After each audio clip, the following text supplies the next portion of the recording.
Hi అండి, నమస్తే. నేను మీ ప్రవీణ్ అద్దంకి అడ్వకేట్. ఈరోజు మన టాపిక్ సెక్షన్ 220.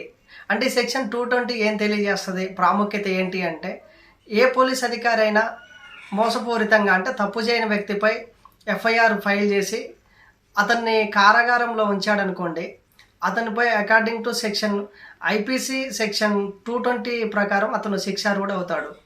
ఆ పోలీస్ అధికారిపై మ్యాక్సిమం వచ్చేసి 7 years జైలు శిక్ష మరియు కేసు తీవ్రతను బట్టి అతనికి జరిమానా 2 కూడా విధించే అవకాశం ఉంటుంది.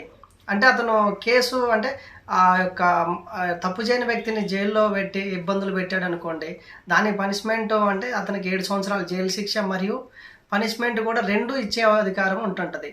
సో ఈ విధంగా ఒక పోలీస్ అధికారి కూడా ఎంక్వైరీ చేసి ఎవరన్నా తప్పుడు సాక్ష్యం అలాంటివి చెప్పినా కానీ దాన్ని ఎంక్వైరీ చేసి వాళ్ళ మీద ఎఫ్ఐఆర్ ఫైల్ చేసి అతన్ని ఎవరైతే తప్పు చేశాడో ఆ పర్సన్ మీదనే ఎఫ్ఐఆర్ ఫైల్ చేసి అతన్ని జైల్లో ఉంచే అధికారం పోలీస్ అధికారికి ఉంటుంది. కానీ వేరే విధంగా వేరే ఒకళ్ళని సేవ్ చేసి వేరే వాళ్ళని తప్పుడు చేసి వాళ్ళ మీద తప్పుడు ఎఫ్ఐఆర్ చేసి వాళ్ళని జైల్లో ఉంచడం అనేది పోలీస్ అధికారులకు కరెక్ట్ కాదనేది ఈ వీడియో ద్వారా తెలియజేస్తున్నాను. ఇలాంటి ఇన్ఫర్మేషన్ మీకు నచ్చినట్లయితే లైక్ చేయండి, షేర్ చేయండి, సబ్స్క్రైబ్ చేయండి. Thank you very much.